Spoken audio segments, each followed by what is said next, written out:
નમસ્કાર, આપ જોઈ રહ્યા છો ન્યૂઝ 18 ગુજરાતી। હું છું સિદ્ધાર્થ ધોળકિયા। સ્થાનિક સ્વરાજની તમામ અપડેટ આપ ન્યૂઝ 18 ગુજરાતી પર જોતા રહ્યા છો અને જોતા રહો, કારણ કે અમે આપને આપી રહ્યા છીએ સૌથી મોટા સમાચાર। હાલના જે સમાચાર આપ જોઈ રહ્યા છો એ સ્થાનિક સ્વરાજની ચૂંટણીને લઈને છે કે જેમાં સૌથી મોટા સમાચાર અમે આપને આપી રહ્યા છીએ।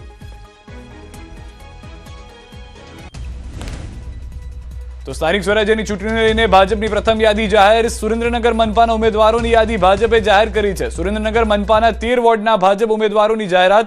પ્રથમ યાદીમાં અરવલ્લી જિલ્લા અને તાલુકા પંચાયતના ઉમેદવારો પણ જાહેર। મોડાસા, ભીલોડા, બાયડ, માલપુર, મેઘરજ, સાઠંબા સહિત અરવલ્લી જિલ્લાની તમામ તાલુકા પંચાયતના ઉમેદવારો જાહેર થયા છે। અરવલ્લી જિલ્લા પંચાયતની બેઠકમાં ઓડ બેઠક ઉપરથી પૂર્વ આઈપીએસ મનોજ નિનમ્માને બેઠક ફાળવી દેવામાં આવી હોવાની પણ જાણકારી મળી રહી છે। તો પૂર્વ આઈપીએસ મનોજ નિનમ્મા કે જે ભાજપમાં જોડાઈ ગયા છે ને તેઓને જોડાતાની સાથે જ ઉમેદવાર જાહેર કરવામાં આવ્યા હોવાની જાણકારી છે। ભાજપે પોતાની પ્રથમ યાદી પણ જાહેર કરી દીધી છે। સ્વરાજના સંગ્રામને લઈને સૌથી મોટા સમાચાર। અમદાવાદ મહાનગરપાલિકાના નામ કાલે જાહેર કરવામાં આવી શકે છે। ભાજપ કાલે કરી શકે છે નામની જાહેરાત। અમદાવાદ શહેર બીજેપીના 19 દાવેદારોએ માંગ્યું છે મેન્ડેટ। વર્તમાન ભાજપ સંગઠનના હોદ્દેદારો પણ દાવેદાર હોવાની જાણકારી મળી રહી છે। ભાજપની ચૂંટણી સમિતિની બેઠકનો ધમધમાટ હજી પણ ચાલી રહ્યો છે। અલગ અલગ નામોની ચર્ચા પર હજી પણ મહોર લગાડવામાં આવી રહી છે, પરંતુ અમદાવાદ મહાનગરપાલિકા જે સતત ચર્ચામાં રહી હતી અલગ અલગ મુદ્દાઓને લઈને, ભાજપના ઉમેદવારોને લઈને, તો તેની પર આવતીકાલે નામ જાહેર થઈ શકે છે તેવી જાણકારી મળી રહી છે। 11 તારીખ છે તે અંતિમ દિવસ છે ફોર્મ ભરવાને લઈને। તો ભાજપ પોતાના ઉમેદવાર એક દિવસ પહેલા અમદાવાદના જે પણ છે તે જાહેર કરી શકે છે।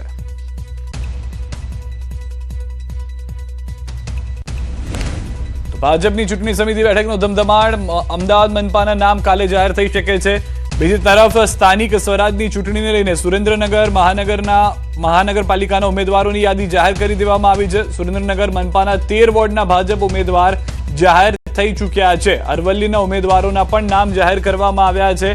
અલગ અલગ વોર્ડથી નામ જાહેરાત થઈ ચૂકી હોવાની જાણકારી મળી રહી છે। જિલ્લા અને તાલુકા પંચાયતના ઉમેદવારો પણ જાહેર કરવામાં આવ્યા, જેમાં સ્થાનિક ચૂંટણીને લઈને ભાજપ જે છે તે સતત પ્રયાસ કરી રહ્યું છે મેરેથોન બેઠક કરીને તેવી જાણકારી મળી રહી છે। વધુ માહિતી ન્યૂઝ 18 સંવાદદાતા ગૌતમ અમારી સાથે જોડાઈ ગયા છે। ગૌતમ, પહેલી યાદી જાહેર કરી દેવામાં આવી છે, આગળની જે કાર્યવાહી છે તે કઈ રીતની રહેશે? કારણ કે હવે એક જ દિવસનો સમય, જો કાલના દિવસને ગણીએ તો એક જ દિવસનો સમય બાકી છે। હજી પણ મોટાભાગના મહાનગરપાલિકા અને જગ્યાની યાદી નામો જાહેર થવાના બાકી છે।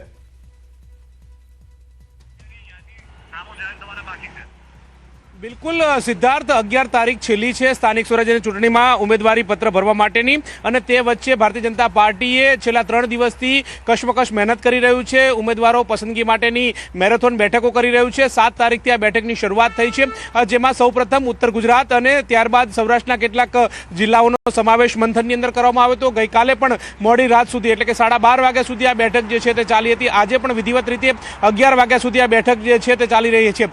મહત્વનું એ છે કે હવે 2 દિવસ બાકી છે, ત્યારે ભારતીય જનતા પાર્ટીએ આજે સૌપ્રથમ તો જે કહી શકાય કે નવી જે મહાનગરપાલિકા બની છે તેના નામોની જાહેરાત કરી છે। એટલે કે મૂળ 8 જેટલી મહાનગરપાલિકા હતી ને તે પૈકી હવે વધુ જે 9 જેટલી જે મહાનગરપાલિકા ઉમેરાઈ છે તેમાં સુરેન્દ્રનગર મહાનગરપાલિકાનો સમાવેશ થાય છે, ને તેના 13 વોર્ડના નામોની જાહેરાત ભારતીય જનતા પાર્ટીએ કરી દીધી છે। એટલે કે આ સસ્પેન્સનો આતુરતાથી અંત આવ્યો છે અને ભારતીય જનતા પાર્ટીએ પોતાના નામોની જાહેરાત કરી દીધી છે। એ જ રીતે વાત કરીએ ઉત્તર ગુજરાતથી, તો ઉત્તર ગુજરાતમાં પણ ભારતીય જનતા પાર્ટીએ પોતાના દાવેદારો ઉતારી દીધા છે અને તેમના નામોની જાહેરાત કરી દીધી છે। અરવલ્લી તાલુકા પંચાયતના જે નામો જાહેર કરી દીધા, અરવલ્લી જિલ્લાના નામો જે છે તેની જાહેરાત પણ કરી દેવામાં આવી છે, જેમાં મોડાસા, મેઘરજ, બાયડ, માલપુર, મેઘરજ, સાઠંબા, અરવલ્લી સહિતના જે તમામ તાલુકા જે છે તેના નામોની જાહેરાત કરી દેવામાં આવી છે।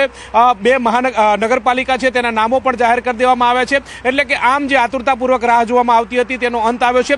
સૌથી મહત્વના સમાચાર એ છે કે 2 દિવસ પૂર્વે જ પૂર્વ આઈપીએસ મનોજ નિનમ્માએ રાજીનામું આપ્યું હતું। રાજીનામું આપ્યા બાદ આજે શામળાજીથી કેસરિયા કર્યા છે, અને કેસરિયા કરતાની સાથે જ તેમને લોટરી લાગી હોય તે પ્રકારના સમાચાર પ્રાપ્ત થઈ રહ્યા છે, કારણ કે જે પ્રકારે તેમનું નામ પણ સામે આવ્યું છે। જે કહી શકાય કે અરવલ્લી જિલ્લા બેઠક ઉપરથી તેમને ઉતારવામાં આવ્યા છે। એટલે કે અરવલ્લી જિલ્લાના જે ઓડ બેઠક જે છે તેમાંથી તેમને હવે નામાંકન પત્ર ભરશે આવતીકાલે, તે પ્રકારના સમાચાર પ્રાપ્ત થઈ રહ્યા છે।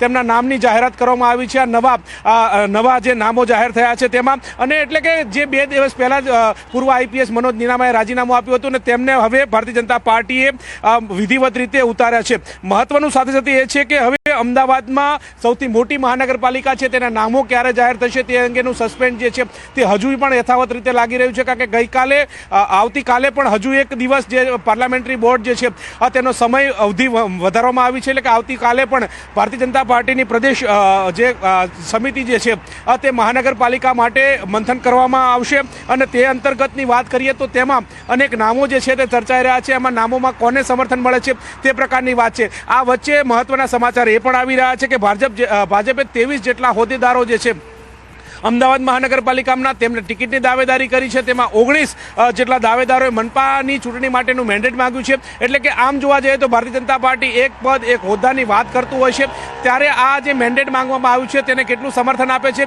કેવી રીતે તેને પ્રાધાન્ય આપે છે તે ઉપર સૌ કોઈની નજર મંડરાયેલી છે. શું ભારતીય જનતા પાર્ટી આ લોકોને ફરી હોદ્દા ઉપર તો છે જ તે સંગઠનના, પરંતુ તેમને મેન્ડેટ પણ આપશે, છૂટશે પણ ખરા, આ પ્રકારની વાત સામે આવી રહી છે. એની વચ્ચે બીજી પણ વાત એ આવી રહી છે કે કેટલાક વિસ્તારની અંદર ભારતીય જનતા પાર્ટી અમદાવાદ શહેરની વાત કરીએ તો અમદાવાદ શહેરની અંદર કેટલાક વિસ્તારોની અંદર સૌરાષ્ટ્રના પાટીદાર વસે છે, પરંતુ ત્યાં ઉત્તર ગુજરાતનું પ્રતિનિધિત્વ ધરાવતા લોકો જૂજ વસે છે અને તેમને ટિકિટ આપવાની વાત આવી રહી છે. તો એ જ રીતે જે ઉત્તર ગુજરાતના પાટીદારોની સંખ્યા મોખરે છે ત્યાં સૌરાષ્ટ્રના પાટીદારોને ટિકિટ આપવામાં આવી રહી છે. આ પ્રકારનો પેજ પણ ફસાયેલો જોવા મળી રહ્યો છે. ત્યારે તેમાં કોને ઉતારે છે મેદાને તે ઉપર સૌ કોઈની નજર મંડરાયેલી જોવા મળી રહી છે. પરંતુ કહી શકાય કે વિધિવત રીતે ભારતીય જનતા પાર્ટીએ નામોની જાહેરાત કરી દીધી છે. ઉત્તર ગુજરાત અને સૌરાષ્ટ્રથી આ નામોની શરૂઆત થઈ ચૂકી છે. સાથે સાથે એ પણ સામે આવી રહ્યું છે કે અમદાવાદની વાત કરીએ તો અમદાવાદમાં 48 વોર્ડ જે છે 192 જેટલા ઉમેદવારો જે છે તે મેદાને ઉતારવાના છે, ત્યારે તેમના નામો હજુ સુધી જાહેર કરવામાં નથી આવ્યા.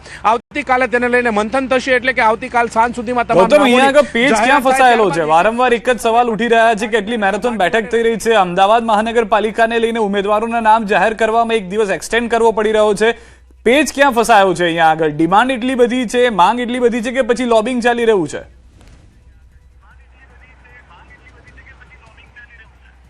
એક તરફ લોબિંગની વાત પણ સામે આવી રહી છે કે કેટલાક દાવેદારો લોબિંગ પણ કરી રહ્યા છે, પોતાની વાત પણ મૂકી રહ્યા છે, આ પ્રકારની વાત સામે આવી રહી છે. બીજો મુદ્દો એ પણ છે કે ઠક્કર બાપા નગરની વિધાનસભા છે, અમરેવાડી વિધાનસભા છે, તદુપરાંતની વાત કરીએ તો અસારવા વિધાનસભા છે. આ તમામ વિધાનસભામાં એવું છે કે જ્યાં સૌરાષ્ટ્રના મતદારોનું પ્રભુત્વ ઓછું છે, પરંતુ ઉત્તર ગુજરાતના મતદારો જે છે પાટીદાર મતદારો ત્યાં મોખરી સંખ્યામાં રહે છે, પરંતુ ત્યાં જે સૌરાષ્ટ્રના જે પાટીદાર જે છે આ તેમને ચૂંટણી માટે ઉતારવા કે કેમ તે પ્રકારનું પણ અસમંજસતા જોવા મળી રહ્યો છે. એ જ રીતે ઉત્તર ગુજરાતના જે પાટીદારો જ્યાં વધુ વસવાટ કરી રહ્યા છે ત્યાં સૌરાષ્ટ્રના પાટીદારને ઉતારવા કે કેમ આ પ્રકારની એક મથામણ ચાલી રહી છે, તે પણ એક મુદ્દો સામે આવી રહ્યો છે.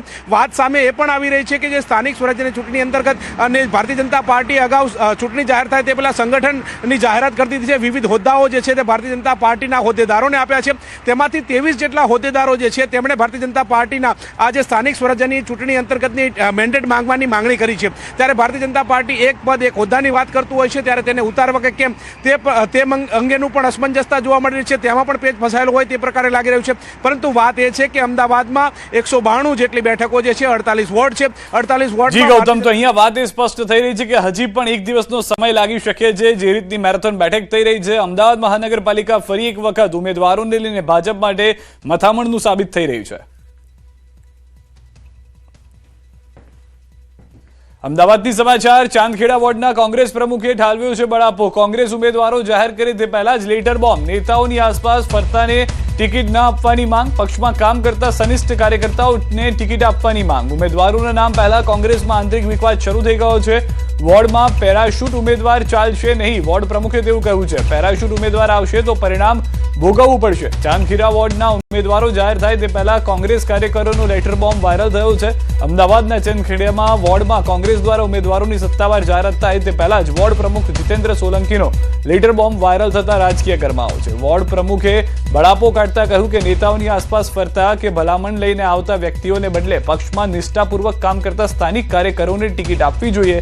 તેમણે ચીમકી ઉચ્ચારી છે કે વોર્ડમાં કોઈ પણ પેરાશૂટ ઉમેદવાર ચલાવી લેવામાં આવશે નહીં અને જો સ્થાનિકને બદલે અન્ય કોઈને ટિકિટ અપાશે તો પક્ષે તેના માઠા પરિણામ ભોગવવા પડશે. આ પત્ર દ્વારા પાયાના કાર્યકરોની અવગણના ન કરવા અને પક્ષ પ્રત્યે સમર્પિત ઉમેદવારોની પસંદગી કરવા માટે ઉચ્ચ નેતૃત્વ સમક્ષ માંગ કરવામાં આવી છે.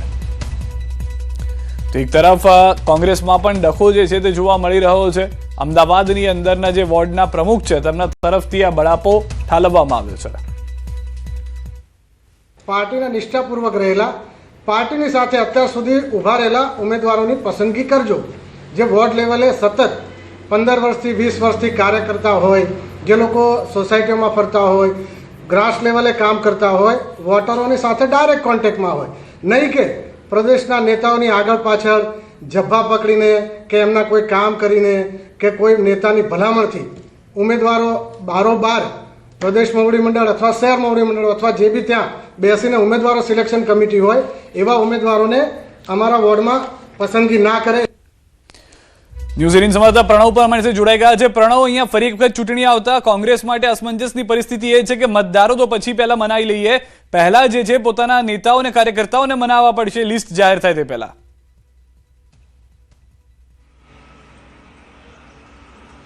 સીધા ચોક્કસ જે રીતે ચાંદખેડા વોર્ડ પ્રમુખ છે જીતેન્દ્ર સોલંકી, તેનો જે પત્ર વાયરલ થયો છે તેને લઈને કોંગ્રેસ કાર્યાલયમાં હડકંપ મચી ગયો છે. કારણ કે આજે કોંગ્રેસના જ વોર્ડ પ્રમુખે આ પત્રમાં એ સ્પષ્ટપણે લખ્યું છે કે નેતાઓની આસપાસ ફરતા, એટલે નેતાઓને જબ્બો પકડતા આ લોકોને ટિકિટ ના આપવામાં આવે, કાર્યકર્તાઓ જે વર્ષોથી કામ કરી રહ્યા છે તેને જ ટિકિટમાં પ્રાધાન્ય આપવામાં આવે, અને જો આ પ્રકારની ઘટના નહીં બને તો ચોક્કસપણે કોંગ્રેસ પાર્ટીને તેના માઠા પરિણામો ભોગવવાનો વારો આવશે. એટલે સ્પષ્ટપણે કોંગ્રેસના કાર્યકર્તાઓ જ આ કોંગ્રેસના નેતાઓને સ્પષ્ટ કહી રહ્યા છે, અને સાથે જ પેરાશૂટ ઉમેદવાર કોંગ્રેસ પાર્ટીમાં ચાંદખેડા વોર્ડમાં નહીં એક્સેપ્ટ કરવામાં આવે તે પ્રકારની વાત અહીં કરી રહ્યા છે. મહત્વપૂર્ણ એ પણ છે કારણ કે કોંગ્રેસ પાર્ટીએ પોતાની પ્રથમ યાદી જાહેર તો કરી છે, તેની અંદર ચાંદખેડા વોર્ડની અંદર માત્ર એક જ નામ જાહેર કરાયું છે, રાજશ્રી કેસરી, જેઓ પૂર્વ એટલે સિટિંગ કોર્પોરેટર હતા તેઓને રિપીટ કરાયા છે. તો બીજી તરફ કોંગ્રેસમાં પણ એ અસમંજસ સ્થિતિ જોવા મળી રહી છે કે હજુ પણ કોંગ્રેસ પાર્ટીએ પોતાની બીજી યાદી જાહેર નથી કરી. તેની અંદર અમદાવાદ શહેર, રાજકોટ, સુરત, વડોદરા અન્ય નગરપાલિકાના જે ઉમેદવારો છે તેને હજુ પણ ક્યાંક ને ક્યાંક અસમંજસ સ્થિતિ જોવા. જી આભાર પ્રણવ સમગ્ર માહિતી બદલ. તો હાલમાં જે રીતે પ્રણવ પણ જણાવી રહ્યા છે, કોંગ્રેસના ઉમેદવારો જે છે તેને મનાવવાનો પ્રયાસ સૌથી મોખરે છે. એઆઈએમઆઈએમે અમદાવાદ મક્તમપુરાના ઉમેદવારો જાહેર કર્યા. ઓવેસીની પાર્ટીએ રાકેશ મહેરિયા, એઝાઝ ખાન પઠાણ સહિત 4 ઉમેદવારોના નામ જાહેર કરી દીધા છે. રાકેશ મહેરિયાનું અગાઉ આપમાંથી નામ જાહેર થયું હતું. ગત મોડી સાંજે રાકેશ મહેરિયા એઆઈએમઆઈએમમાં જોડાયા હતા. એઆઈએમઆઈએમનો ખેસ ધારણ કરતા ઉમેદવાર જાહેર કરી દેવામાં આવ્યા છે. ખેડૂત નેતા રાજુ કરપડાએ કર્યા છે કેસરિયા. પૂર્વ આપ નેતા ભાજપમાં જોડાઈ ગયા છે. ગાંધીનગર કમલમ ખાતે ભાજપમાં જોડાયા છે. સુરેન્દ્રનગર જિલ્લાના ખેડૂત નેતા છે રાજુ કરપડા. ભાજપ આગેવાનોની હાજરીમાં ભાજપનો કેસરિયો ધારણ કર્યો છે. તો ભાજપમાં જોડાયા બાદ રાજુ કરપડાનું નિવેદન. આમ તો 2017-18માં ખેડૂત સંગઠનમાં ચલાવતો, ત્યારબાદ 2021માં એક પક્ષમાં જોડાયો. ચોક્કસ પક્ષમાં ખેડૂત અવાજ બુલંદ બનાવવા નીકળ્યા. જ્યારે કુદરતી આફત આવી ત્યારે અવાજ બનવાનો પ્રયાસ કર્યો. ખેડૂતોનું હિત માટે સરકાર સામે વિરોધ કરીને હિત નહીં થાય, પરંતુ સરકાર સામે વિરોધ પ્રદર્શન કરીને હિત નહીં થાય. વિરોધ કરીને ચહેરો ચમકે. ખેડૂતોના હિત માટે હું ભાજપમાં જોડાયો છું. ખેડૂતોની સ્થિતિ સારી નથી. હું જ્યારે જેલમાં હતો ત્યારે રાહત પેકેજ આપ્યું, એટલે ખેડૂતોની સ્થિતિ સારી છે. આવડી મોટો સમાજ છે, સરકાર ખેડૂતો માટે ચિંતિત છે, આવનાર સમયમાં 100% પરિણામ મળશે. અરે ન કરવાનો મુદ્દો જ ક્યાં આવે છે? કોઈ પણ રાજકીય પાર્ટી હશે એને ખેડૂતોના મત જોઈએ છે. હું ચોક્કસથી માનું છું ભારતીય જનતા પાર્ટી ખેડૂત માટે ચિંતિત છે, ને એટલા માટે 10,000 કરોડ રૂપિયાનું રાહત પેકેજ જાહેર છે. નાયબ મુખ્યમંત્રી સાથે કરપડાની મુલાકાત. રાજુ કરપડા અને હર્ષ સંઘવીની મુલાકાત. ગાંધીનગર સર્કિટ હાઉસ ખાતે મુલાકાત. ભાજપમાં જોડાયા બાદ કરપડાની મુલાકાત. 2 મિનિટ સુધી શુભેચ્છા મુલાકાત કરી. સામાજિક આગેવાનોને પાઠવી શુભેચ્છા.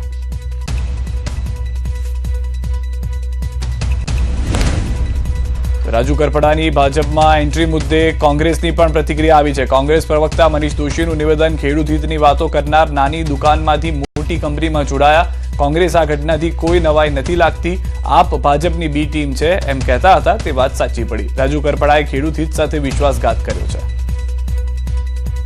અમે પહેલેથી જ એ કહેતા હતા, અને આ ફરી એક વખત આ ઉદાહરણ સામે આવ્યું છે કે આમ આદમી પાર્ટી એ ભાજપાની બી ટીમ છે, અને સમય આવે સરકાર એ પ્રમાણે જે કરાવવું હોય એ ભાજપા એમની પાસે કરાવી રહી છે. જે રીતે એમને આજે ખેસ પહેર્યા ત્યારે વાત કરી, એમને લખેલી સ્ક્રિપ્ટ પ્રમાણે આપવામાં આવ્યું. પણ દુઃખ સાથે કહેવું પડે કે ખેડૂતોના હિતની વાત કરીને સરકાર સામે જે વાત કરતા હતા, આજે સરકારની સાથે સામેલ થઈને ખેડૂત સમાજનો વિશ્વાસઘાત કર્યો છે. અરવલ્લીથી સમાચાર ભૂતપૂર્વ આઈપીએસ મનોજ નીનમમાં જોડાયા ભાજપમાં શામળાજી ખાતે મંત્રી પીસી બરંડાની હાજરીમાં કર્યો કેસરીયો 2 દિવસ પહેલા આઈજી પદેથી આપ્યું હતું રાજીનામું સ્થાનિક સ્વરાજની ચૂંટણી લડશે મનોજ નીનમમાં અરવલ્લી જિલ્લા પંચાયતની બેઠકમાં ઓડ બેઠક ઉપરથી પૂર્વ આઈપીએસ મનોજ નીનમ્માને બેઠક ફાળવી નામની જાહેરાત પહેલા શું કહ્યું સાંભળીએ નહીં અને આઈજી સુધીની 42 વર્ષની કારકિર્દી અને હમણાં 2 દિવસ પહેલાં તેમણે રાજીનામું આપ્યું છે અને હવે પોલીસથી લઈને પોલિટિક્સ સુધીની જેમની સફર કરી છે એવા અરવલ્લી જિલ્લાના વતની આઈપીએસ મનોજભાઈ નીનામા ભારતીય જનતા પાર્ટીમાં જોડાઈ ચૂક્યા છે. આપણી સાથે જોડાયા છે ન્યૂઝ 18 સાથે. ખાસ કરીને આપ હવે રાજનીતિમાં આવી ચૂક્યા છો, એક ઓફિસરમાંથી પોલિટિક્સમાં આવ્યા, કેટલો બદલાવ આવશે, શું લાગે છે? આમાં શાસન અને પ્રશાસન અને અધિકારી અને પદાધિકારી ભેદરેખા બહુ નાજુક છે. અહીંયા તમારે પ્રજાની સાથે રહી ગ્રાઉન્ડ લેવલે જઈ પ્રજાની સમસ્યાઓ સાથે રહી એના નિરાકરણ માટેના પ્રયાસો કરવાના રહેશે. ભૂતપૂર્વ આઈપીએસ અધિકારી થઈ ગયા છીએ અને ભાજપમાં પ્રવેશ લીધો છે ત્યારે પાર્ટીના સિદ્ધાંતો, પાર્ટીના નિયમો, પાર્ટીની વિચારસરણી આ બધું ધ્યાને રાખીને તમે નાનામાં નાના માણસ સુધી ફિલ્ડમાં ક્યાં સુધી પહોંચી શકો છો એ ખૂબ જ મહત્ત્વનું છે. ઇલેક્શનનો જે માહોલ છે અત્યારે અને ઇલેક્શન કોણ લડશે કોણ. તો સ્થાનિક ચૂંટણીને લઈને પક્ષપલટાનો દોર યથાવત છે. રાજકોટના ધોરાજીમાં ભાજપને ઝટકો લાગ્યો છે. પાટણવાવ અને છાડા વાવદર ગામ પંચાયતના સરપંચ, ઉપસરપંચ સહિત આખી બોડી કોંગ્રેસમાં જોડાઈ ગઈ છે. છાડા વાવદર સરપંચ શારદાબેન કાનગડ કોંગ્રેસમાં જોડાયા. કોઈ પણ જાતની અપેક્ષા વગર માત્ર વિચારધારાથી પ્રભાવિત થઈને તમામ આગેવાનોએ કોંગ્રેસનો ખેસ પહેર્યો છે. પાટણવાવ ગ્રામ પંચાયતના સરપંચ અને આખી ગ્રામ પંચાયતની બોડી તથા છાડવા વદર ગામના સરપંચ, ઉપસરપંચ અને આખી બોડી ભારતીય જનતા પાર્ટી છોડી અને કોંગ્રેસ પાર્ટીની અંદર જોડાણ્યા છે, કોંગ્રેસ પાર્ટીના ખેસ પહેર્યા છે. ગીર સોમનાથ કોંગ્રેસમાં ગાબડું પડ્યું છે. ઉનાના રામેશ્વર ગામે અનેક અગ્રણીઓ કોંગ્રેસ છોડી ભાજપમાં જોડાઈ ગયા છે. ઉનાના ધારાસભ્ય કેસી રાઠોડે તમામ કાર્યકરોને ભાજપનો ખેસ પહેરાવ્યો. સ્થાનિક સ્વરાજ્યની ચૂંટણી સમયે અગ્રણીઓ ભાજપમાં જોડાતા કોંગ્રેસને નુકસાન. મોરબી મહાનગરપાલિકાની ચૂંટણી માટે કોંગ્રેસે યાદી જાહેર કરી છે. કોંગ્રેસના ઉમેદવારોની વાત કરીએ તો ward number 1 Kailashben Sakabhai Verana, ward number 1 Dineshbhai Kalabhai Shesiya, ward number 2 Jumabhai Sumera, ward number 3 doctor Pravinkumar Mansukhbhai Vaghasiya, ward number 5 Pushparajsinh Balvantsinh Jadeja, ward number 5માં અમિતભાઈ મનુભાઈ ભોજવિયા, 5ની અંદર જ વિજયાબેન અમરીશભાઈ મકવાણા છે, તો 6 નંબરની અંદર વોર્ડમાં દમયંતીબેન નિરંજની છે. ત્યારબાદ વોર્ડ નંબર 7માં ટાંક હિરલબેન તેજસભાઈ, વોર્ડ નંબર 8માં મીનાક્ષીબેન મનહરભાઈ પટેલ, 8ની અંદર જ હાજીભાઈ અકબરભાઈ કોરડિયા, 8ની અંદર બલવંતભાઈ ચતુરભાઈ ધુમલિયાનો પણ સમાવેશ થાય છે.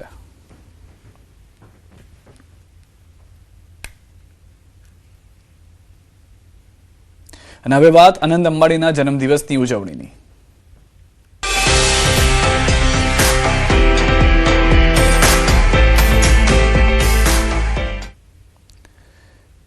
શક્તિપીઠ અંબાજી મંદિર ટ્રસ્ટમાં અંબાણી પરિવાર દ્વારા 5 કરોડનું અનુદાન કરાયું છે. રિલાયન્સ ઇન્ડસ્ટ્રીઝ લિમિટેડના એક્ઝિક્યુટિવ ડાયરેક્ટર આનંદ અંબાણીના જન્મદિવસ નિમિત્તે શક્તિપીઠ અંબાજી મંદિર ટ્રસ્ટમાં દાનની જાહેરાત કરવામાં આવી છે, જેમાં અંદાજે 13 કરોડ રૂપિયાના ખર્ચે બની રહેલા વિશાળ યાત્રી નિવાસમાં 17 રૂમ માટે 5 કરોડ રૂપિયાનું યોગદાન આપવાની જાહેરાત કરવામાં આવી. અગાઉ પણ અંબાજી મંદિર ટ્રસ્ટ દ્વારા સંચાલિત નિઃશુલ્ક ભોજનાલયમાં શ્રદ્ધાળુઓને બંને ટાઈમનું ભોજન મળી રહે તે હેતુથી અન્ય ક્ષેત્ર માટે 27.50 કરોડ રૂપિયાની તબક્કાવાર રોકડ સહાયની જાહેરાત કરવામાં આવી હતી. અંબાણી પરિવાર દ્વારા કરવામાં આવેલી આ સેવાકીય કામગીરીને અંબાજી દેવસ્થાન ટ્રસ્ટ દ્વારા હૃદયપૂર્વક આવકારવામાં આવી છે અને અનંત અંબાણીના જન્મદિવસ પ્રસંગે તેમના દીર્ઘાયુ માટે વિશેષ પ્રાર્થના પણ કરવામાં આવી છે. ઇન્ડસ્ટ્રીઝ અને શ્રી અનંતભાઈ પોતે પણ એમના સખાવતી નેચરને કારણે ખૂબ પ્રસિદ્ધ છે. આ સિવાય આજે એમના જન્મદિવસ નિમિત્તે તેઓએ એક વિશેષ જાહેરાત કરી છે કે અંબાજીમાં મંદિર ટ્રસ્ટ દ્વારા જે 13 કરોડના અંદાજિત 13 કરોડના ખર્ચે જે યાત્રીઓના રહેવા માટે એક મધ્યમ વર્ગના લોકો પણ ત્યાં રહી શકે એ પ્રકારનું એક યાત્રી નિવાસ મલ્ટીપર્પઝ બિલ્ડિંગ આપણે અંબાજી મંદિર ટ્રસ્ટ દ્વારા બનાવવાનું ચેરમેન સાહેબની આગેવાનીમાં નક્કી કરેલ છે. તો એ માટે કે અમને 13 કરોડના પ્રોજેક્ટમાં અમને 5 કરોડ રૂપિયાના દાનની જાહેરાત કરી છે. તો અનંત અંબાણીના જન્મદિવસ નિમિત્તે જામનગર શહેર અને આસપાસના વિસ્તારોમાં આવેલી શાળા અને બાલ મંદિરો વિદ્યાર્થીઓને સ્વાદિષ્ટ તેમજ અવનવા ભોજન પીરસવામાં આવ્યા.